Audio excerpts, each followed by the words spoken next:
YouTube channel Andhra spicy food. ఇవాల్టి వీడియోలో నేను చేయబోయే రెసిపీ జొన్న సంగటి ఎలా ప్రిపేర్ చేయాలో చూపించబోతున్నానండి. జొన్న సంగటి అంటే చాలా మందికి తెలియకపోవచ్చండి. మన పిల్లలకు అస్సలే తెలియదండి. మన పూర్వీకులు అంత బలిష్టంగా అన్ని రోజులు ఉండడానికి కూడా కారణం ఈ జొన్న సంగటి, రాగి సంగటేనండి. ఇటువంటి ఫుడ్ తినే వాళ్ళు అంత బలంగా ఉన్నారు. మనకు ఇప్పుడు స్ట్రెంగ్త్ లేదండి. అందుకోసం అనేసి మన పిల్లలకు కూడా అప్పుడప్పుడు ఈ విధంగా జొన్న సంగటి తినిపించాలి, వాటిని పరిచయం చేయాలండి అనే ఉద్దేశంతో నేను ఈరోజు మీ అందరి కోసము జొన్న సంగటి ఎలా ప్రిపేర్ చేయాలో చూపించబోతున్నాను. వీడియోని ఎక్కడా స్కిప్ చేయకుండా లాస్ట్ వరకు చూడండి. నా వీడియో నచ్చినట్లయితే ఒక లైక్ చేయడం మాత్రం మర్చిపోవద్దండి. ఇంకా ఎవరైనా నా ఛానల్ను సబ్స్క్రైబ్ చేసుకొని వాళ్ళుంటే తప్పకుండా సబ్స్క్రైబ్ చేసుకోండి. ఇక లేట్ ఎందుకు, జొన్న సంగటి ఎలా ప్రిపేర్ చేసుకోవాలో, ఏ కొలతలు తీసుకోవాలో చూద్దాం రండి. చూడండి, ఇక్కడ నేను ముందు రోజే జొన్నలను బాగా విసురుకున్నానండి. అంటే వీటిలో మెరకలు ఏమీ లేకుండా బాగా చెరుక్కున్నాను. ఇప్పుడు వీటిని నైట్ అంతా, ఓవర్ నైట్ అంతా నేను నానబెట్టుకున్నానండి. నానబెట్టి వీటిని వడగట్టుకున్నాను. వడబోసి బాగా ఫ్యాన్ కింద వేసి చల్లార్చుకున్నానండి. చూడండి, నేను ఈ గ్లాస్తో ఒక గ్లాస్ జొన్నలను తీసుకున్నాను. వీటి కొలతలు ఏ విధంగా వేయాలో కూడా చూపిస్తానండి.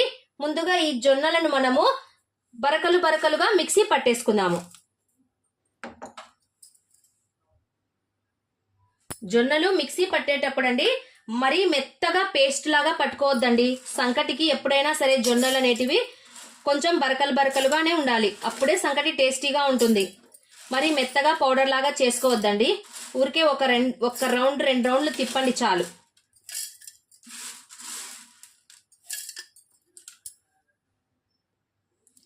చూడండి, ఫస్ట్ బ్యాచ్గా మిక్సీ పట్టాను.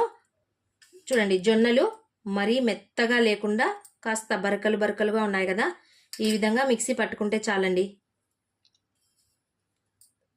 చూడండి,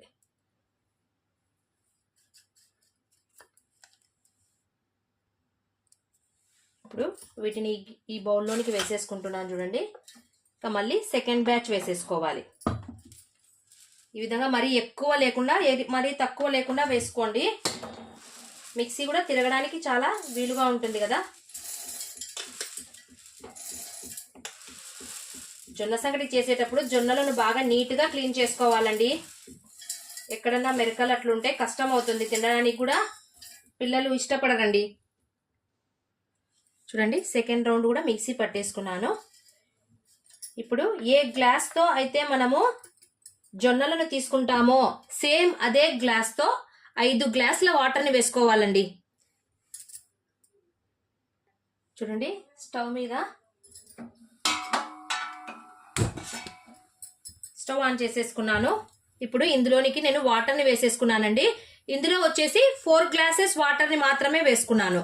మిగిలిన 1 గ్లాస్ వాటర్ని మనం ఇక్కడ మిక్సీ పట్టుకున్నటువంటి ఈ జొన్న పిండిలో వేసేసి కలిపేసుకోవాలండి.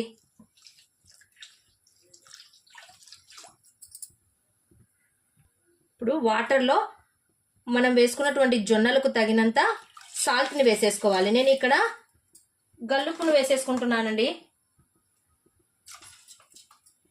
ఇప్పుడు ఈ పిండిలో వేసినాం కదా వాటర్, ఈ విధంగా వేయడం వల్ల మనం వాటర్ బాయిల్ అయిన తర్వాత ఉంటలు కట్టకుండా ఉంటుందండి పిండి.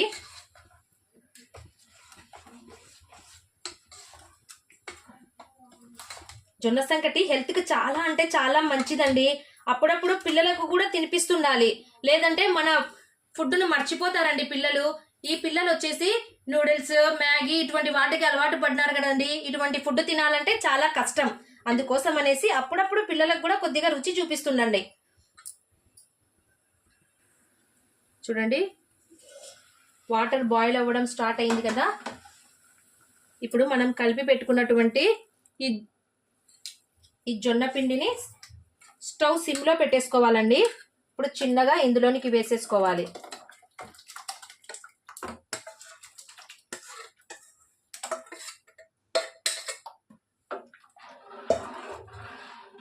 ఇప్పుడు స్టవ్ ఆన్ చేసేసుకొని ఒక 2 మినిట్స్ చూడండి, ఇప్పుడే ఉండలు కట్టడానికి వచ్చేస్తుంది కదా.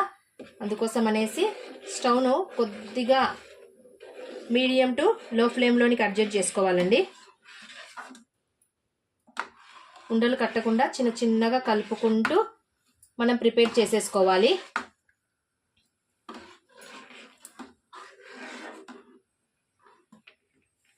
చూడండి ఈ విధంగా చిన్నగా కలుపుతూ మనము ఉండలు కట్టకుండా చూసుకోవాలండి. సంకటి గట్టి పడే వరకు ఈ విధంగా చిన్న చిన్నగా చూడండి. మనం కలపకుండా ఉంటే ఈ విధంగా గడ్డలు కడుతుంది. ఈ విధంగా చేసేసుకుంటూ ఉండాలి. మరీ అంత లో ఫ్లేమ్లో కాకుండా మరీ అంత హై ఫ్లేమ్లో కాకుండా మీడియం ఫ్లేమ్లోకి అడ్జస్ట్ చేసుకొని కలుపుతూ ఉండాలండి. మరి ఎక్కువ టైం కూడా తీసుకోదండి, త్వరగానే అయిపోతుంది. పర్ఫెక్ట్ మెజర్మెంట్స్తో వాటర్ని వేసేసుకుంటే సంకటి చాలా అంటే చాలా టేస్టీగా ఉంటుందండి.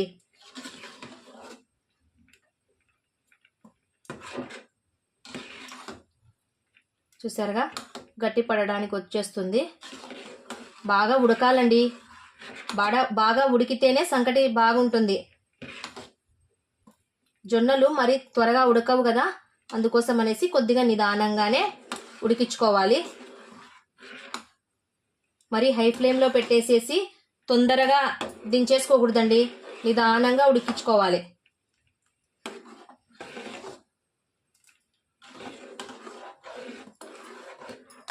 హెల్త్కి కూడా చాలా మంచిదండి.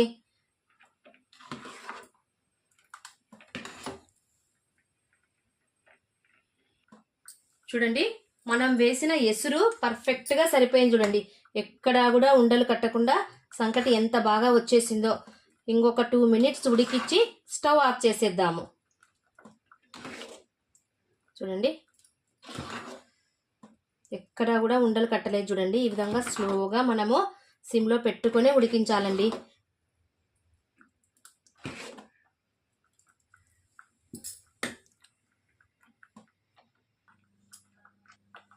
చూడండి ఎసురంతా బాగా కంప్లీట్గా డ్రై అయిపోయింది కదా, సంకటి కూడా బాగా ఉడికిందండి. చూడండి బాగా ఉడికిపోయింది. ఇప్పుడు స్టవ్ ఆఫ్ చేసేసి కొద్దిగా చల్లార పెట్టేద్దాము. చల్లారితే ఆటోమేటిక్గా అది గట్టి పడిపోతుందండి. ఒక 10 మినిట్స్ గ్యాప్ ఇచ్చి చల్లార పెడదామండి. చూడండి చల్లారిన తర్వాత చాలా ముద్దలాగా వచ్చేసింది కదా. ఇప్పుడు ఇందులోనికి కొద్దిగా నెయ్యిని వేసుకొని, ఏదైనా సరే అండి, ఎటువంటి పులుసు కర్రీస్లోనికి కానీ, అంటే కొద్దిగా ఏదైనా సరే పల్చగా ఉన్నటువంటి కర్రీస్ అని అండి, అలాగే కొద్దిగా ఏదైనా పచ్చడిలోకైనా సరేనండి వేసుకొని తింటూ ఉంటే ఆ టేస్టే వేరండి. మీరు కూడా ఈ రెసిపీని తప్పకుండా ట్రై చేయండి. చూడండి చూడ్డానికే ఎంత బాగుందో, ఎంత బాగా అనిపిస్తుందో కదా. టేస్ట్ కూడా చాలా అంటే చాలా బాగుంటుందండి. చూడండి